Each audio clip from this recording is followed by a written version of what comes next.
Alergatul nu este bun doar pentru suflet, ci este benefic și pentru sănătate. Iată câteva beneficii ale alergatului.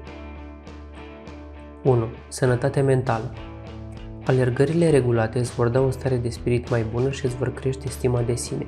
De cele mai multe ori, alergatul îți dă și încredere, deoarece prin alergat poți să îți atingi anumite obiective de fitness, precum slăbitul. 2. Îți îmbunătățește capacitatea pulmonară. Studiile arată că persoanele care aleargă regulat au o capacitate pulmonară mărită, în comparație cu persoanele care sunt sedentare sau care practică un alt sport. 3. Îmbunătățește sănătatea inimii. Alergatul este una dintre cele mai bune metode de a îi oferi inimii tale un antrenament eficient. Alergă regulat și vei îmbunătăți circulația sanguină și vei reduce riscul de atac de cor și tensiune ridicată. 4.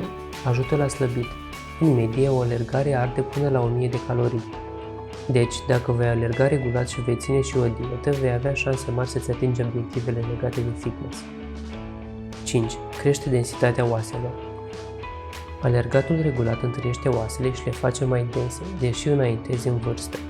6. Îmbunătățește somnul. Studiile arată că persoanele care aleargă adorm mai ușor seara. 7. Eliberează stresul. Prin alergat vei fi mai relaxat și vei reuși să faci față mult mai ușor problemelor mici și mari pe care le întâlnești în viața de zi cu zi. 8. Întărește sistemul imunitar. Dacă alergi regulat, vei observa că ai un sistem imunitar mai puternic și nu vei fi afectat așa ușor de boli ușoare precum răceli, alergii, probleme digestive, dureri de spate și altele. 9. Îmbunătățește stabilitatea și puterea articulațiilor. Alergatul îmbunătățește stabilitatea articulațiilor și a tendoanelor și vei observa că în timp vei reuși să alergi pe distanțe mai lungi fără dureri de genunchi sau glezne. Sper că acest clip îți este de ajutor și că te va face să alergi mai mult.